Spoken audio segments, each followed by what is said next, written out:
Some people aren't victims. They're magnets. Magnets for broken souls with sharp edges. Why is it that some people repeatedly attract toxic relationships? Why, despite all efforts to change, do they keep finding themselves in situations that cause pain, confusion, and chaos? Is there something within them, a hidden force, that invites these toxic individuals into their lives? In this episode, we'll explore the deeper reasons behind these unconscious attractions. Could it be childhood wounds, unresolved pain, or psychological patterns that are unknowingly driving these connections? We'll dive into the invisible signals people send out, signals that aren't verbal, but deeply embedded within the mind and body. Excessive empathy, people-pleasing tendencies, a deep sense of inadequacy. These are often the silent invitations that toxic individuals recognize, even if we're unaware of them ourselves. This won't be a comforting exploration. There will be no sugarcoating or easy answers. We'll face the raw truth, the way we unconsciously attract the people who hurt us. This isn't about blaming others for our pain, but understanding the internal forces that create these patterns. By the end of this episode, you'll be invited to reflect on the way you've been living, how the silence within you might be the very thing calling in the chaos, and how breaking these unconscious patterns is the first step toward healing. Toxic people don't simply appear in your life by chance. They don't just stumble in out of nowhere. No, they respond to something. A signal. An invisible invitation that you unknowingly send out into the world. It's not something you say, but something you emit. It's a frequency, a silent plea for connection, recognition, or validation. The only problem is, these signals often attract the wrong people. These signals are unconscious, and that's what makes them so dangerous. You may be sending out invitations to toxic individuals without even realizing it. And these toxic people, they're sensitive to the energy of vulnerability. It's like a sixth sense. They can detect a lack of boundaries, a deep need to please, or a desperate desire to be needed. In other words, they can spot you from a mile away. They know you're an easy target. Consider for a moment your deepest, most painful fears. Maybe it's a fear of abandonment. Maybe it's a fear of being unworthy of love. Perhaps it's a fear that you're not enough, that no matter what you do, you'll never be truly seen or valued. These fears often manifest as signals, even when you don't consciously express them. You may have grown up in an environment where love was conditional. Maybe your worth was always tied to how much you could give, how much you could please others. This pattern, ingrained in childhood, becomes part of your identity. It becomes how you interact with the world around you. You might find yourself bending over backward to make others happy, even at the cost of your own well-being. And when you're constantly giving, constantly putting others first, you begin to feel small, like a shadow of yourself. That's the signal you're sending out. I am not enough unless I am useful to you. It's a quiet cry for attention, for love, but it's also an invitation to be used, to be drained, to be taken advantage of. Carl Jung, the famous psychologist, once said, "Until you make the unconscious conscious, it will direct your life, and you will call it fate." If you're not aware of these unconscious signals, if you're not aware of the way you're inviting these toxic relationships into your life, you'll find yourself stuck in a cycle. A cycle of feeling like a victim, constantly giving, constantly sacrificing, but never receiving. You walk into a room with an invisible invitation that reads, "Break me. Use me. I'll understand." It's not written in words, but in the energy you exude. Toxic people don't need to be told how to manipulate or hurt you. They can feel the openness, the vulnerability, the lack of boundaries. And they pounce. Perhaps you've heard of the concept of being a people pleaser. You might recognize yourself in the role of someone who is always looking out for others, always trying to meet their needs, while your own go unmet. The problem with this is that, at the core, people-pleasing stems from a deep sense of inadequacy. You believe that your worth comes from what you can do for others, and you fear that if you don't constantly give, you will be discarded. So you keep giving. You keep offering your time, your energy, your love, without considering what you're getting in return. In fact, you may not even realize that you're expecting something in return, validation, recognition, or love, but it's not clear enough to your own conscious mind. The need is so deep, so buried, that it runs on autopilot. The result is that you attract people who are more than willing to take from you. They take without giving. They drain you without hesitation. And you stay stuck in the pattern because, deep down, you believe that this is all you deserve. This is the invisible signal. It's the belief that you're only worthy of love if you're useful to others. It's the unconscious signal of vulnerability, of not feeling worthy of respect or care. And as much as it's a cry for help, it's also a trap. You've become so accustomed to this cycle that you don't even recognize it anymore. So, how do you stop sending out these signals? How do you begin to break the cycle of attracting toxicity? It starts with awareness. It starts with recognizing that these patterns exist, even if you can't see them clearly yet.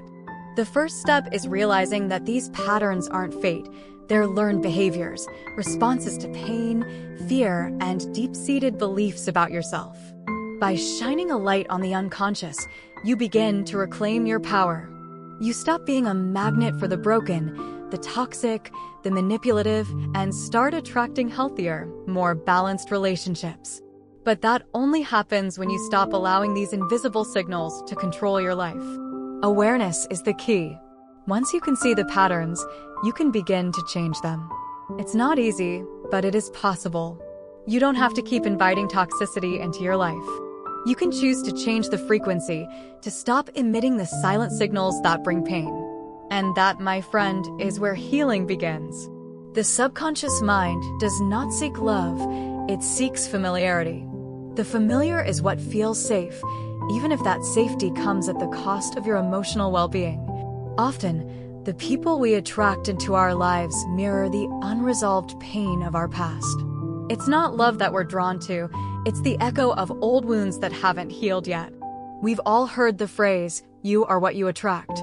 But the reality is, you don't just attract who you are, you attract who you were, too.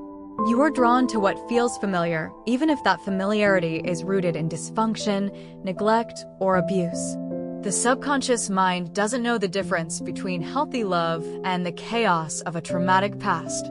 It simply recognizes what it has experienced before, and it seeks to recreate that experience. This is why so many of us find ourselves falling into the same toxic relationships over and over again. If you grew up with a parent who was emotionally distant, you might be attracted to people who replicate that emotional unavailability, hoping that this time you'll be able to fix the broken bond.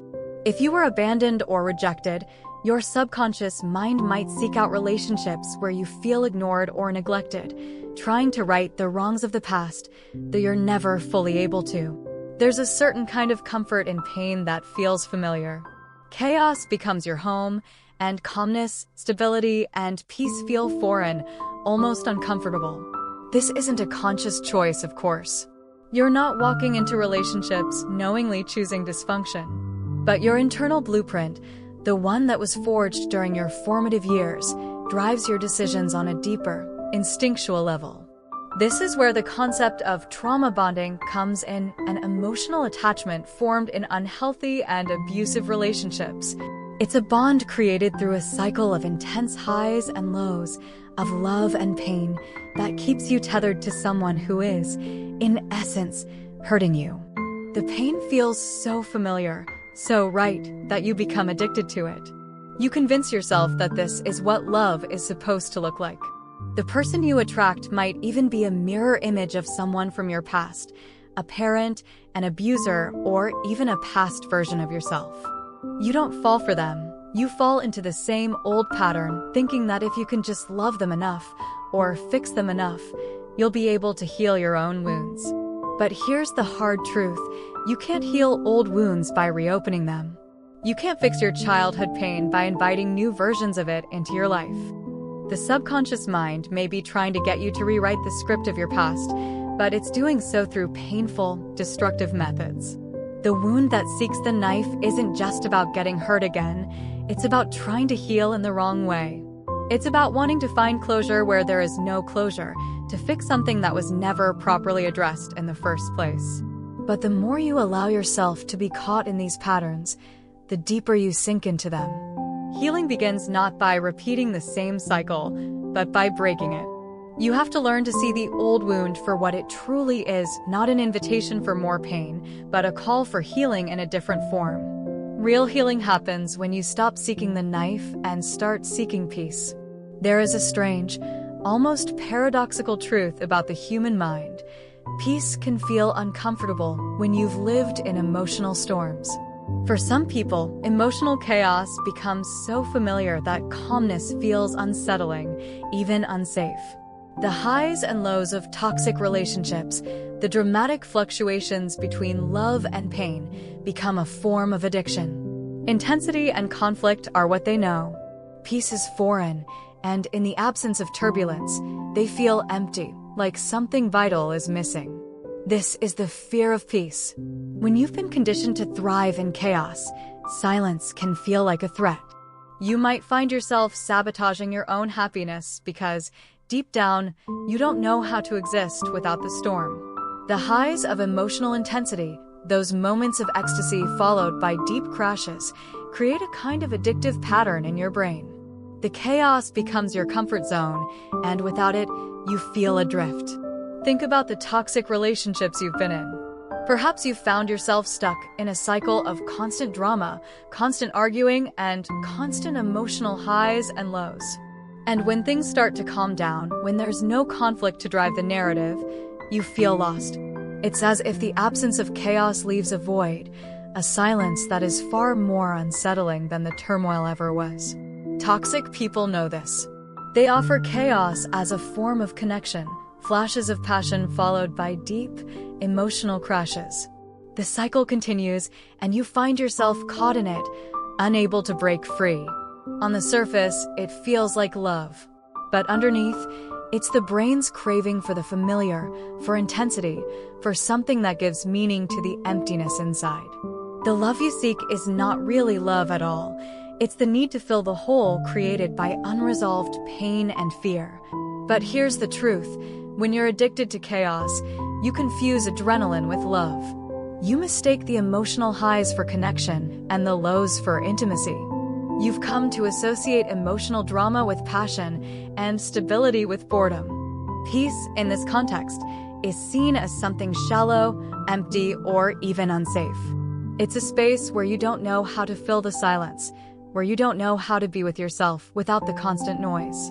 If peace feels unsafe to you, if you feel uncomfortable in calmness, it's a sign that something within you needs to be healed.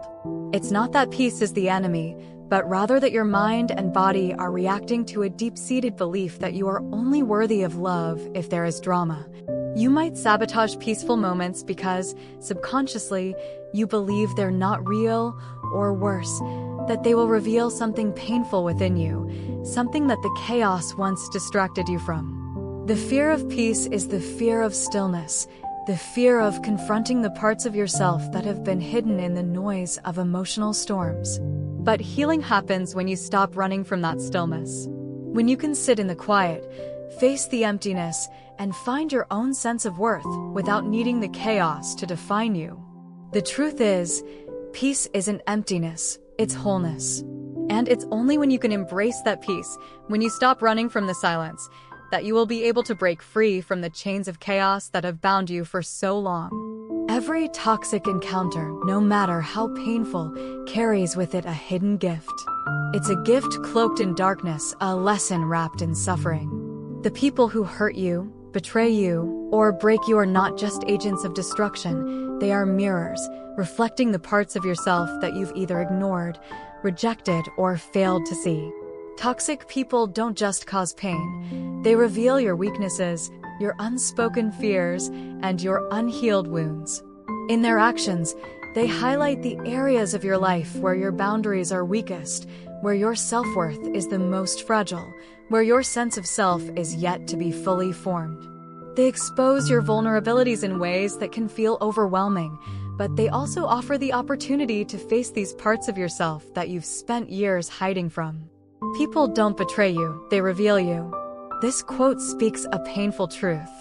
Betrayal and manipulation don't just happen in a vacuum. The toxic individuals in your life act as mirrors, reflecting the places where you have not yet healed, the beliefs you still hold about your worth, and the boundaries you've failed to set. The pain they inflict is not just an external attack, it's an internal awakening. In these toxic relationships, you may have found yourself tolerating behaviors you never thought you would: disrespect, dishonesty, neglect. These people don't create your pain, they magnify the pain that was already within you. It's a painful revelation, but also a powerful one. These toxic relationships exist not just to hurt you, but to force you to examine why you've allowed such behavior to persist. They force you to question your self-worth and reevaluate the boundaries you have set for yourself. In the rawness of betrayal, you may finally see where you've been betraying yourself. You may realize that you've been staying in situations that undermine your self-respect, that you've been sacrificing your peace for the illusion of connection. This is the gift that toxicity brings. It forces you to confront the truth about your relationship with yourself. But there is hope in this darkness. Awakening begins when you stop blaming others for your pain and start confronting the role you have played in your own suffering. The toxic person may have hurt you, but the real power lies in your ability to stop the cycle of self-sabotage.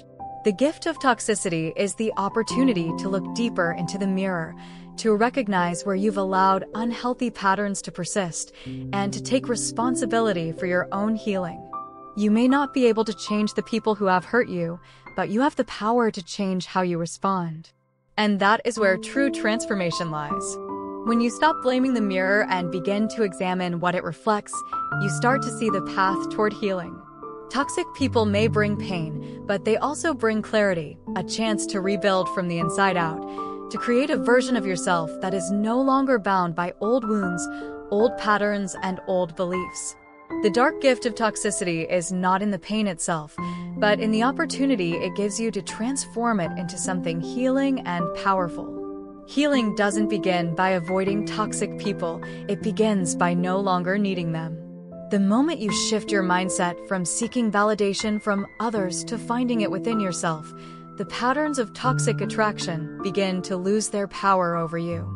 The problem isn't that toxic people exist, it's that you've allowed them to take root in your life.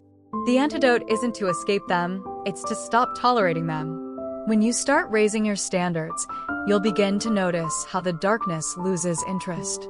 Toxic individuals are drawn to vulnerability, to people who have yet to recognize their own worth. The moment you decide that you are enough, just as you are, you start to build a shield of self-respect around you. Toxicity cannot thrive where there is self-awareness and healthy boundaries. The key to breaking these patterns is self-respect. It's learning to say no when something doesn't align with your values, your well-being, and your sense of self. It's about reclaiming your identity, your worth, not from the validation of others, but from the truth that you are worthy of love, respect, and peace. This journey is not about becoming hard, cold, or closed off. It's about becoming clear about your own boundaries, clear about what you deserve, and clear about what you are no longer willing to tolerate. When you're clear on these things, the world around you begins to shift. People who once found their way into your life will no longer be able to cross the threshold. Remember, the most powerful thing you can do to break the cycle is to stop giving your energy to the things that drain you. Stop allowing your peace to be bargained with. The more you protect your space, the more you reinforce your value. When you make the conscious choice to no longer tolerate toxicity, you begin to free yourself from the patterns that have bound you. And with every step towards self-love, you move further from the chaos and closer to a life of clarity and peace. Breaking the pattern isn't a one-time event. It's a daily commitment to choosing yourself over and over again. And when you do, everything changes. As we reach the end of this journey together, let's take a moment to reflect on what we've uncovered. The truth is simple, yet profound. You attract what you tolerate. The toxic individuals in your life are not just random occurrences.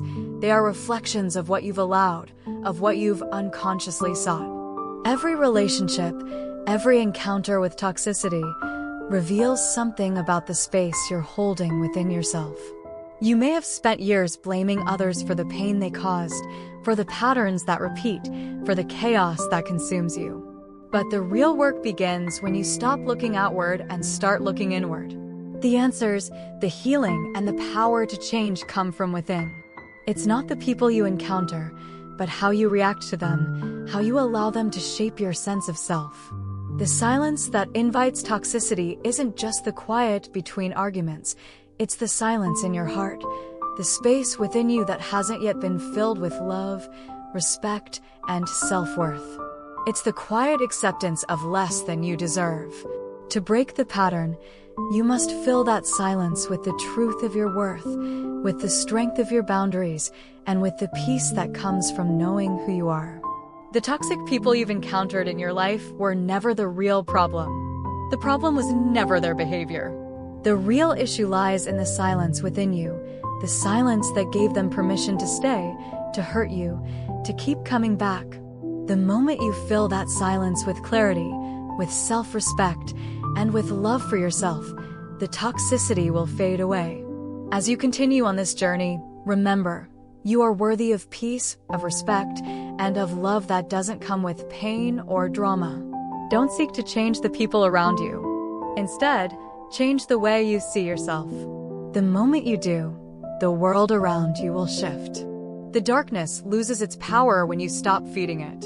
You have the power to break free, to stop attracting the chaos, and to start attracting the peace and love you truly deserve. It all begins with you, and it begins now.